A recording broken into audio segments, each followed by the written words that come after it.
MDH ಜನ ಮಸಾಲಾ. ಈಗ ಕಡಲೆ ಇರಲಿ, ಹಲಸಂದೆ ಬೀಜ, ಕಪ್ಪು ಕಡಲೆ ಅಥವಾ ಬಿಳಿ ಕಡಲೆ, ಎಲ್ಲವೂ ಸ್ವಾದಿಷ್ಟವಾಗುತ್ತೆ. ರಾಜಣ್ಣ ವಜಾ ಬೆನ್ನಲ್ಲೇ ಕಾಂಗ್ರೆಸ್ ವಿರುದ್ಧ ಬಿಜೆಪಿ ವಾಗ್ದಾಳಿ. ಮುಂದೆ ಸಿಎಂ ವಿಕೆಟ್ ಎಂದು ಅಶೋಕ್ ಪ್ರಶ್ನೆ. ಇನ್ನು ವಿಧಾನಸಭಾ ಕಲಾಪದಲ್ಲಿ ರಾಜಣ್ಣ ರಾಜೀನಾಮೆ ಗದ್ದಲ. ತುಮಕೂರು ಮೈಸೂರಿನಲ್ಲಿ ರಾಜಣ್ಣ ಬೆಂಬಲಿಗರ ಪ್ರತಿಭಟನೆ, ರಾಜೀನಾಮೆ. ಈ ಸುದ್ದಿಯನ್ನು ನೋಡೋಣ ಕೈ ಕ್ರಾಂತಿ ನ್ಯೂಸ್ ಟಾಪ್ನಲ್ಲಿ. ವಿಧಾನಮಂಡಲದ ಮುಂಗಾರು ಅಧಿವೇಶನದ ಮೊದಲ ದಿನವೇ ಸಚಿವ ರಾಜಣ್ಣ ತಲೆದಂಡ ಕಲಾಪದಲ್ಲಿ ಭಾರೀ ಚರ್ಚೆಗೆ ಕಾರಣವಾಯಿತು. ಆಡಳಿತ ವಿಪಕ್ಷ ನಾಯಕರ ಮಧ್ಯೆ ಗಲಾಟೆ, ಕೋಲಾಹಲವೇ ನಡೆಯಿತು. ಕಲಾಪದಲ್ಲಿ ರಾಜಣ್ಣ ಬಂದು ಕುಳಿತಿದ್ರು. ರಾಜಣ್ಣ ರಾಜೀನಾಮೆಗೆ ಕಾರಣ ಏನು ಅಂತ ಹೇಳಿ ಅಂತ ವಿಪಕ್ಷ ನಾಯಕ ಆರ್ ಅಶೋಕ್ ಪ್ರಶ್ನೆ ಎತ್ತಿದ್ರು. ರಾಜೀನಾಮೆ ಕೊಟ್ಟಿದ್ದಾರೆ ಅಂತೇಳಿ ದೊಡ್ಡ ಸುದ್ದಿ ಆಗ್ಬಿಟ್ಟಿದೆ. ಇಡೀ ನಾವು ಆಚೆ ಹೋದ್ರೆ ಎಲ್ಲ ಮಾಧ್ಯಮದವರು ನಮ್ಗೆ ನಾನು ಕೆಲವು ಕಾಂಗ್ರೆಸ್ ಅವ್ರಿಗೆಲ್ಲ ಮಾತಾಡಿದೆ. 2 ಅವರ್ ಮುಂಚೆನೆ ರಾಜೀನಾಮೆ ಕೊಟ್ಟಿದ್ದಾರೆ. ಎಷ್ಟು ದುಡ್ಡು ಹೊಡೆದಿದ್ದಾರೆ ಅಂತ ಏನಾನ ಕರಪ್ಷನ್ ಚಾರ್ಜ್ ಇದೆಯಾ? ಅವರು ಸತ್ಯ ಹೇಳಿದ್ದಾರೆ ಅಂತ ನಮ್ಮ ಸರ್ಕಾರ ಇತ್ತು, ನಮ್ಮ ಸರ್ಕಾರದಲ್ಲೇ ವೋಟಿಂಗು ನಡೆದಿದೆ ಈಗ ಅಂತೇಳಿ ಮಾಡಿದಾರಾ ಅಥವಾ ಅವ್ರ ಮೇಲೆ ಕರಪ್ಷನ್ ಚಾರ್ಜ್ ಇದೆಯಾ? ಕೆಎನ್ ರಾಜಣ್ಣ ಒಬ್ಬರೇ ಸಿಎಂ ಜೊತೆಗಿದ್ರು. ಅವರ ವಿಕೆಟ್ ಬಿದ್ದೋಯ್ತು. ನೆಕ್ಸ್ಟ್ ಸಿದ್ದರಾಮಯ್ಯ ವಿಕೆಟ? ಉತ್ತರ ಕೊಡಿ ಅಂತ ಅಶೋಕ್ ಪ್ರಶ್ನಿಸಿದ್ರು. ಸತ್ಯ ಹೇಳಿದ್ದಕ್ಕೆ ರಾಜೀನಾಮೆ ಯಾಕೆ ಪಡೆದುಕೊಂಡ್ರಿ ಅಂತ ಕೇಳಿದ್ರು. ರಾಜಣ್ಣ ಮಂತ್ರಿಗಳಾಗಿ ಬಂದಿದ್ದಾರಾ, ಶಾಸಕರಾಗಿ ಇದ್ದಾರಾ ಹೇಳಿ ಅಂತ ಬಿಜೆಪಿ ಸದಸ್ಯರು ಒತ್ತಾಯಿಸಿದ್ರು. ವಾಲ್ಮೀಕಿ ಸಮುದಾಯಕ್ಕೆ ಅನ್ಯಾಯವಾಗಿದೆ ಅಂತ ದಲಿತಾಸ್ತ್ರ ಪ್ರಯೋಗಿಸಿದ್ರು. ಎವ್ರಿ ಡೇ ಸಿದ್ದರಾಮಯ್ಯನ ಪರವಾಗಿದ್ದವರು ಅವರೊಬ್ಬರೇ.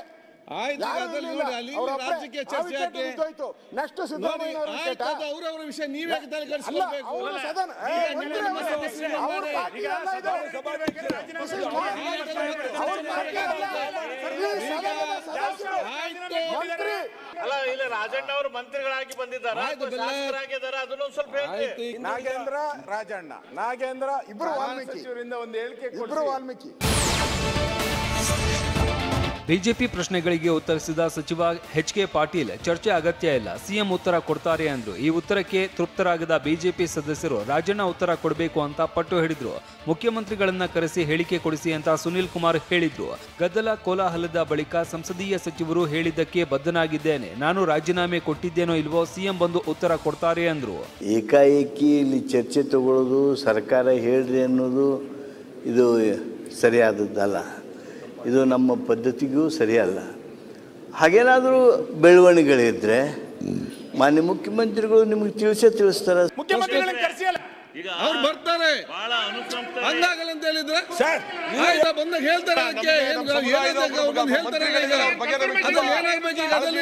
ಚರ್ಚೆ ಮಾಡ್ತೇನೆ. ನಾನು ರಾಜೀನಾಮೆ ಕೊಟ್ಟಿದ್ದೀನೋ ಬಿಟ್ಟಿದ್ದೀನೋ, ನನ್ನ ರಾಜೀನಾಮೆ ಯಾರು ಕೇಳೋರೆ, ಯಾರು ಬಿಟ್ಟವ್ರೆ, ಮುಖ್ಯಮಂತ್ರಿಗಳು ಬಂದ ನಂತರ ಅವರು ಸ್ಟೇಟ್ಮೆಂಟ್ ಮಾಡ್ತಾರೆ ಅಂತೇಳಿ ನಮ್ಮ ಸಂಸದೀಯ ಸಚಿವರು ಹೇಳಿದ್ದಾರೆ. ಅದಕ್ಕೆ ಬದ್ಧನಾಗಿತ್ತು. ಕೆಎನ್ ರಾಜಣ್ಣ ಷಡ್ಯಂತ್ರಕ್ಕೆ ಬಲಿಯಾಗಿದ್ದಾರೆ ಅಂತ ಕೇಂದ್ರ ಸಚಿವ ಸೋಮಣ್ಣ ಹೇಳಿದ್ದಾರೆ. ದೆಹಲಿಯಲ್ಲಿ ಮಾತನಾಡಿದ ಸೋಮಣ್ಣ, ದಕ್ಷನಾಗಿ ಸೂಕ್ಷ್ಮ ವ್ಯಕ್ತಿಯಾಗಿ ಸತ್ಯ ಸಂಗತಿ ತಿಳಿಸುವ ವ್ಯಕ್ತಿ ರಾಜಣ್ಣ. ಅವರನ್ನ ಸಂಪುಟದಿಂದ ವಜಾಗೊಳಿಸಿದ್ದು ದುಃಖದ ವಿಚಾರ ಅಂದ್ರು. ಕಾಂಗ್ರೆಸ್ ನಾಯಕ ರಾಹುಲ್ ಗಾಂಧಿ ಸುಳ್ಳು ಹೇಳೋದಕ್ಕೆ ಹೊರಟಿದ್ದರು.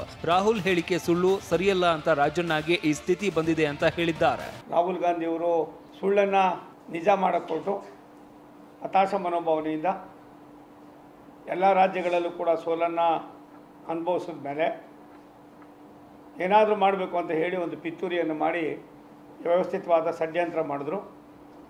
ಆ ಷಡ್ಯಂತ್ರದ ಬಲೆಗೆ ಸನ್ಮಾನ್ಯ ರಾಜಣ್ಣವರು ಕೂಡ ಇವತ್ತು ಬಲಿಯಾಗಿದ್ದಾರೆ.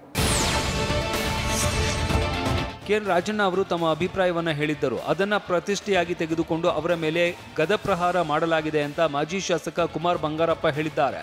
ಆದರೆ ಅವರ ಪಕ್ಷದ ತೀರ್ಮಾನವನ್ನ ನಾವು ಪ್ರಶ್ನೆ ಮಾಡೋಕ್ಕಾಗಲ್ಲ ಅಂತ ಕುಮಾರ್ ಬಂಗಾರಪ್ಪ ಹೇಳಿದ್ದಾರೆ.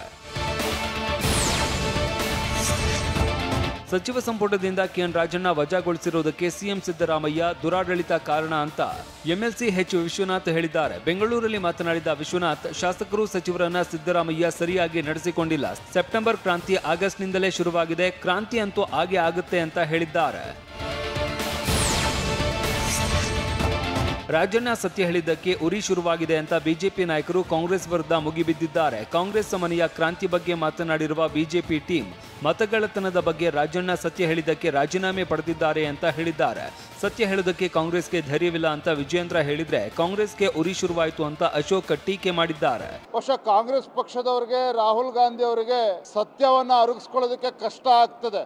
ಕನ್ನಡದಲ್ಲಿ ಒಂದು ಗಾದೆ ಇದೆ, ಇದ್ದಿದ್ದಂಗೆ ಹೇಳಿದ್ರೆ ಎದ್ದು ಬಂದು ಎದೆ ಹೋದ್ರು ಅಂತೇಳಿ. ಈ ಸತ್ಯ ಹೇಳಿದ ತಕ್ಷಣ ಕಾಂಗ್ರೆಸ್ ಅವ್ರಿಗೆ ಉರಿ ಶುರು ಆಗ್ಬಿಡ್ತು. ಹೊಟ್ಟೆಗೆ ಮೆಣಸಿನ್ಕಾಯಿ, ಹಸಿ ಮೆಣಸಿನ್ಕಾಯಿ ಬಿದ್ದಂಗೆ ಆಗ್ಬಿಟ್ಟಿದೆ. ಈಗ ಅದಕ್ಕೆ ನೆನ್ನೆನೂ ಕೂಡ ಒಂದು ಲೆಟ್ರ್ ಕೊಡಿಸಿದ್ದಾರೆ. ಈ ವೋಟ್ ಕಳ್ತನ ಅನ್ನೋ ಏನು ಸ್ಲೋಗನ್ ಮಾಡಿದ್ರು, ಅದು ಟುಸ್ ಪಟಾಕಿ ಆಗೋಯ್ತು. ಸಚಿವ ರಾಜಣ್ಣ ರಾಜೀನಾಮೆ ಖಂಡಿಸಿ ಮೈಸೂರಿನಲ್ಲಿ ಪ್ರತಿಭಟನೆ ನಡೆಸಲಾಯಿತು. ಮೈಸೂರು ಜಿಲ್ಲಾ ಪಂಚಾಯಿತಿ ಬಳಿ ರಾಜಣ್ಣ ಅಭಿಮಾನಿಗಳು ಪ್ರತಿಭಟನೆ ನಡೆಸಿದ್ರು. ತಕ್ಷಣವೇ ರಾಜಣ್ಣ ರಾಜೀನಾಮೆ ವಾಪಸ್ ಪಡೆಯಿರಿ ಅಂತ ಬೆಂಬಲಿಗರು ಘೋಷಣೆ ಕೂಗಿದ್ರು. ಗಾಂಧಿ ಪ್ರತಿಮೆ ಬಳಿ ಪ್ರತಿಭಟನೆ ನಡೆಸಿದ ಬೆಂಬಲಿಗರು ರಾಜಣ್ಣ ಫೋಟೋ ಹಿಡಿದು ಘೋಷಣೆ ಕೂಗಿದ್ರು.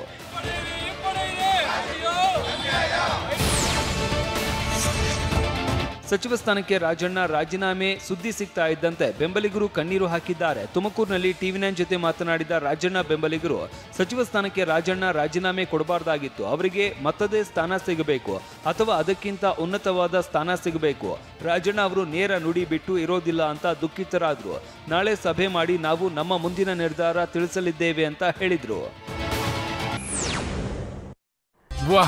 ಯಾಕೆ ಈಗ ಬಂತ ಸ್ವಾದ? ಖಂಡಿತ ಈಗ ಬಂತು ಅಸಲಿ ಸ್ವಾದ. MDH chunky chaat masala life ಅಲ್ಲಿ ಅಸಲಿ ಸ್ವಾದ ತರುತ್ತೆ. ಅಸಲಿ ಮಸಾಲ, ಎಸ್ ಎಸ್ MDH.